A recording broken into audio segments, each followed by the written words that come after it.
नमस्ते बच्चों। आज हम 11th क्लास के सेकंड चैप्टर को शुरू कर रहे हैं, स्टैटिस्टिक्स इन इकोनॉमिक्स। तो सबसे पहले समझना होगा कि स्टैटिस्टिक्स होता क्या है, पर उससे भी पहले समझते हैं स्टैटिस्टिक्स का ओरिजिन कहाँ है। Statistics basically originated from the word statics. ये एक लैटिन वर्ड है और एक जर्मन वर्ड भी है, स्टैटिस्टिक। 1749 में गॉटफ्रिड एक्नवेल एक भाई साहब थे जिनका नाम था गॉटफ्रिड एक्नवेल। इन्हें हम फादर ऑफ स्टैटिस्टिक्स भी बोलते हैं। सबसे पहले 1749 में इन्होंने इस वर्ड को यूज़ किया था। एक नंबर में कई बार ये क्वेश्चन पूछ लिया जाता है, तो आप ईयर याद रखिएगा। अब हम मीनिंग की तरफ आगे बढ़ते हैं। तो स्टैटिस्टिक्स का मीनिंग है क्वांटिटेटिव इंफॉर्मेशन, मतलब ऐसे फैक्ट्स, ऐसी फाइंडिंग्स, ऐसी डेटा जिसको आप क्वांटिटीज़ में, क्वांटिटी मतलब क्या, नंबर्स में बता सकें। ऐसी इंफॉर्मेशन जिसको आप नंबर्स में बता सकते हैं, उसे हम स्टैटिस्टिक्स बोलते हैं। ये नंबर्स में सबसे पहले हमें क्या करना होगा, हमें डेटा को कलेक्ट करना होगा, एनालाइज करना होगा, फिर उसका इंटरप्रिटेशन निकालेंगे, प्रेजेंटेशन करेंगे और ऑर्गेनाइज करेंगे। मीनिंग समझते हैं हर वर्ड का। डेटा कलेक्शन, कलेक्शन का मतलब होता है ये जो क्वांटिटेटिव इन्फॉर्मेशन है, ये जो नंबर्स हैं, इस इंफॉर्मेशन को इकट्ठा करना। एनालाइज करना मतलब उसको समझना कि वो बोलना क्या चाहता है। फिर इंटरप्रिटेशन करना मतलब उससे इंफॉर्मेशन निकाल के उसका मीनिंग पता करना। फिर उसको प्रेजेंट करना ताकि देखने में अट्रैक्टिव हो, और अट्रैक्टिव होने के साथ साथ वो हमें आसानी से समझ में भी आ जाए। और इसके लिए ज़रूरी है कि हम उसको ऑर्गेनाइज करें। तो यही स्टैटिस्टिक्स ऑफ का मीनिंग बेसिकली होता है। स्टैटिस्टिक्स दो सेंस में, दो मीनिंग में यूज़ होता है, सिंगुलर सेंस और प्लूरल सेंस। सिंगुलर सेंस में जब हम फैक्ट्स को कलेक्ट करते हैं, एनालाइज करते हैं, क्लासीफाई करते हैं और इंटरप्रेट करते हैं, वो सिंगुलर मीनिंग है। मतलब हम डेटा को सिर्फ जमा रहे हैं और साधारण जानकारी निकाल रहे हैं। प्लूरल सेंस में इसका मतलब होता है इंफॉर्मेशन को हम टर्म्स, नंबर्स में इंफॉर्मेशन निकाल रहे हैं। जैसे पॉपुलेशन, हम पूरी की पूरी पॉपुलेशन के बारे में इंफॉर्मेशन निकाल रहे हैं, तो वो प्लूरल सेंस में होता है।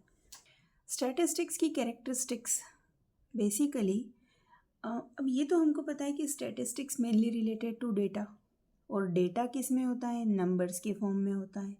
तो बेसिकली इसकी कैरेक्टरिस्टिक्स भी इसी मीनिंग के आसपास घूमती है। तो सबसे पहले इसकी कैरेक्टरिस्टिक है data is group of facts. Data क्या होता है, ग्रुप ऑफ फैक्ट्स। फैक्ट्स मतलब न्यूमेरिकल इंफॉर्मेशन। फैक्ट्स का मतलब है न्यूमेरिकल इंफॉर्मेशन, ठीक है। और यही न्यूमेरिकल इंफॉर्मेशन का ग्रुप डेटा कहलाता है। इसी डेटा को हम नंबर्स में एक्सप्रेस करते हैं, और ये जो डेटा है ये बहुत सारे फैक्टर्स से इन्फ्लुएंस होता है। जैसे अगर हम पॉपुलेशन की बात कर रहे हैं, तो किसी एक एरिया में कितनी पॉपुलेशन है, वहाँ उसी तरह की पॉपुलेशन क्यों है। मान लो कि हमारी जो स्टडी है वो कि किसी एरिया में पर्टिकुलर कितने पढ़े लिखे लोग हैं, उनकी एजुकेशन का क्राइटेरिया क्या है, हाईली क्वालिफाइड है, स्कूल तक एजुकेटेड है या कुछ और उसमें फ़ीमेल कितनी है और मेल कितने हैं। तो ये ऐसे बहुत सारे फैक्टर्स हैं जिसमें वो इसको इन्फ्लुएंस करते हैं। ध्यान रखना, ये डेटा रीज़नेबल एक्यूरेसी के साथ आता है। रीज़नेबल एक्यूरेसी का मतलब है कि जब हम डेटा कलेक्ट करने जाएंगे, इन्फॉर्मेशन लोगों से लेने जाएंगे, तो नहीं बताएंगे वो हमें सही बात। कई बार हमको मानना पड़ेगा, हमको बीच में से सही इन्फॉर्मेशन लेना है कि कुछ लोगों में, मतलब अगर हमने 100 लोगों से बात की तो उसमें से 80 लोगों ने हमें सही जानकारी दी है। ये रीज़नेबल एक्यूरेसी होती है। सबसे इम्पॉर्टेंट चीज़ है होमोजीनियस होना चाहिए। होमोजीनियस मतलब सिमिलर काइंड, सिमिलर काइंड। जैसे मान लीजिए हम किसी बस्ती में पढ़ाई के बारे में बात करने गए, तो हमें ये देखना है कि वहाँ लोगों की इनकम एक जैसी होनी चाहिए, वहाँ के लोग एक ही तरह के होने चाहिए। एक ही तरह से मतलब उनका स्टैंडर्ड ऑफ लिविंग सिमिलर होना चाहिए।